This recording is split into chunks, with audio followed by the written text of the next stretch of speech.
Let's continue and talk about 24th part of our play. پہلے کے part میں Mrs ملڈن جو ہے وہ اپنے بیٹے کو یاد کر رہی ہوتی ہے اور ہنری کو بولتی ہے کہ میرا بیٹا ایک بہت ہینڈسم بوائے تھا، اور اسی بارے میں اپنے بھائی سے پوچھتی ہے جس پہ وہ بھی کہتا ہے ہاں وہ ایک بہت گڈ لکنگ بوائے تھا۔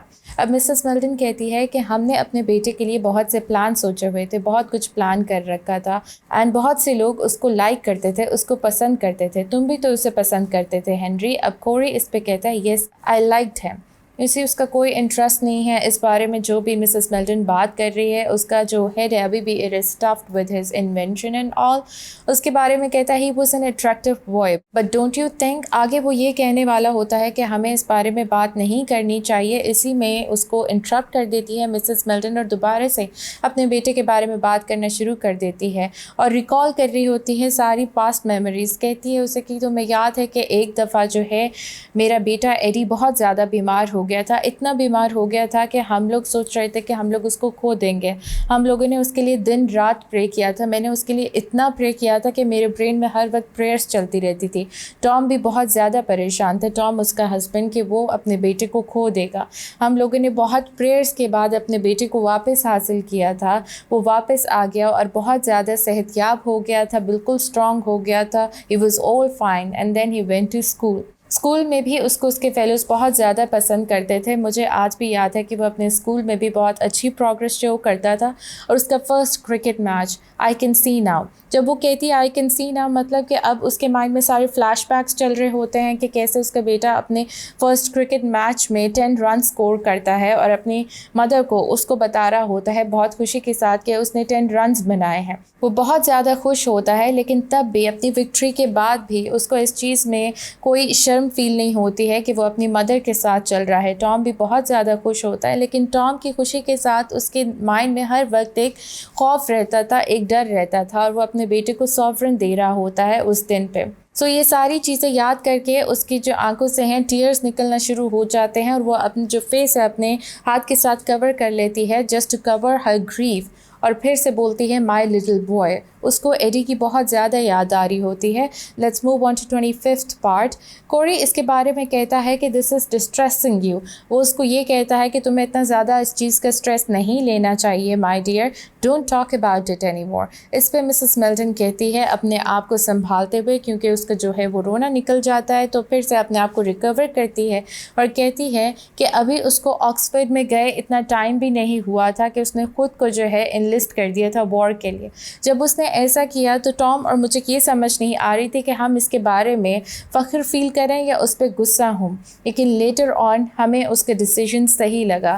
مجھے ہمیشہ سے وہ اپنے یونیفارم میں، کلمسی یونیفارم میں بہت پسند تھا۔ کلمسی یونیفارم مطلب ڈھیلے ڈھالے سے یونیفارم میں بہت پسند تھا، اینڈ لیٹر آن مجھے وہ اتنا ہی پسند آتا تھا اپنے آفیسر کے یونیفارم میں۔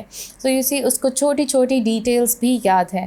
پھر وہ کہتی ہے کہ when he went of two France, میں وہاں پہ اس سے ملنے گئی اور میں نے پوری کوشش کی کہ میں اس کے سامنے نہ روں، اپنے ایموشنز کو کورڈ اپ رکھوں، کہ میں اس کو اس کے فیلوز کے سامنے شرمندہ نہ کر دوں۔ I managed to put a smile on my face، اور میں اسمائل کرتے ہوئے میں نے جرمنس کے بارے میں ایک جوک بھی کریک کیا، جو کہ اس طریقے کا تھا کہ تمہارے ارائیول سے وار میں جرمنس بالکل ڈر کے رہ جائیں گے، لیکن دل ہی دل میں مجھے بہت زیادہ ڈر رہتا تھا، بہت زیادہ خوف رہتا تھا، ہر وقت میں ٹیرر میں رہتی تھی، اور جب بھی کوئی ٹیلی گرام آتا تھا، میسج آتا تھا، میرا دل بہت زیادہ ڈوب جاتا تھا کہ کوئی بیڈ نیوز کا ٹیلی گرام نہ ہو۔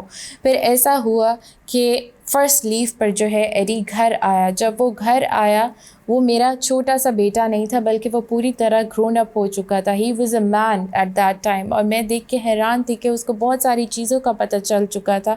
مجھے اس کے سامنے شرم بھی آ رہی تھی کہ اب میرا چھوٹا بیٹا چھوٹا نہیں رہا، اس کو بہت ساری چیزوں کا نالج ہے۔ جب وہ فرسٹ لیو پر آیا، ہم لوگ بہت زیادہ خوش تھے، اتنے خوش تھے کہ مجھے اس بات کا اندازہ نہیں تھا، اور اس بات کو سوچنے کا بھی وقت نہیں تھا میرے پاس کہ یہ ٹائم بہت جلدی گزر جائے گا اور ایڈی واپس چلا جائے گا۔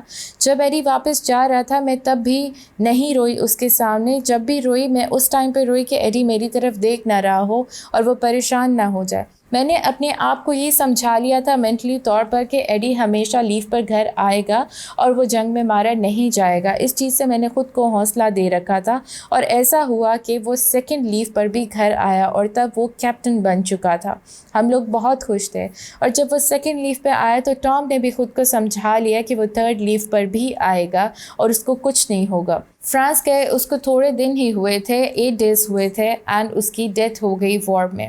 اور ہمارے سارے جو ہوپس تھے, ڈیزائرز تھے, ہم نے اس سے جو اٹیچ کر رکھے تھے وہ سب شیٹر ہو گئے. میں نے خود کو مینٹلی طور پر سمجھایا ہوا تھا کہ ہر لیو پر میرا بیٹا مجھ سے ملنے آئے گا. اگر تم ہنری کہتے ہو کہ کسی چیز کو براڈ ویو سے دیکھوں میں, اور ہنری تم اگر یہ کہتے ہو کہ ایڈی کی ڈیتھ کو میں ایک براڈ ویو سے دیکھوں تو میں نہیں دیکھ سکتی. میرے بیٹے کو ابلیٹریٹ کیا گیا, ایک اتنا ہینڈسم بچہ تھا میرا, اتنا پیارا بیٹا تھا, اس کو ابلیٹریٹ کیا گیا. Henry, you see, don't you, Henry, that I can't take a broad view of that. I can only see my son's body mutilated and destroyed, that's all.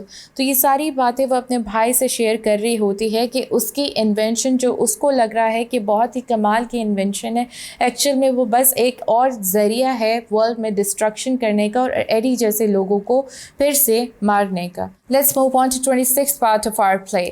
کوری اب کہتا ہے, well of course I quite see your point of view Charlotte, it is hard, I admit that. کہ مجھے پتہ ہے کہ تمہارے لیے یہ جو فیس چل رہا ہے اس کے ساتھ کوپ کرنا بہت زیادہ مشکل ہے, تم نے اپنے ہسبینڈ اور بیٹے کو کھو دیا ہے, but we have to keep our feelings under control. You see, اس کے اندر کوئی ایموشنس نہیں ہیں, کوئی فیلنگس نہیں ہے, وہ بہت ہی روبوٹک ٹائپ کا آدمی ہے جو صرف اپنے انوینشنس میں انڈلس رہتا ہے, انگراس رہتا ہے. اور ایسے ہی اپنی بہن کو بھی سمجھا رہا ہے کہ ہمیں آگے موو کرنے کے لیے اپنی فیلنگس کو جو ہے وہ کنٹرول میں رکھنا پڑے گا, اس کو سائڈ پہ رکھنا پڑے گا. And after all there is the consolation. کیا چیز اچھی ہے کہ ایڈی نے وار میں سرو کیا, اپنے کنٹری کے لیے سرو کیا, اور اس نے بہت سارے جرمنس کو بھی وار میں مارا. مسز میلڈن اس کے بدلے میں کہتی ہے کہ دیٹ ڈزنٹ میٹر, مجھے اس چیز سے کوئی فرق نہیں پڑتا کہ اس نے بہت سے جرمنس کو مارا ہے.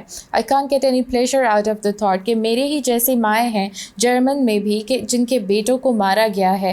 اب جب میں اس بارے میں سوچتی ہوں تو مجھے یہ فخر فیل نہیں ہوتا ہے کہ ہماری سائڈ نے جرمنس کو مارا. نہیں, ایک ٹائم پہ یہ سوچنا صحیح ہوتا ہے کہ میری جیسی ماؤں نے اپنے بیٹوں کو کھویا ہے. اگر ہم نیوٹرل پوائنٹ آف ویو سے دیکھیں, جنرلی دیکھیں, تو بیٹے ہی تو گئے ہیں, چاہے اس سائڈ کے ہوں یا اس سائڈ کے ہوں. اور جب میں اس طریقے سے سوچتی ہوں تو میرا دل کرتا ہے کہ میں ان جرمن ماؤں کی سائڈ پہ ہو جاؤں. And I should stand against people like you, man like you. اب وہ ہنری کو ایڈریس کرتے ہوئے بولتی ہے کہ مجھے تمہارے خلاف کھڑے ہونے کا دل چاہتا ہے, جس پہ کوری جو ہے اس سے سوال کرتا ہے مین لائک می.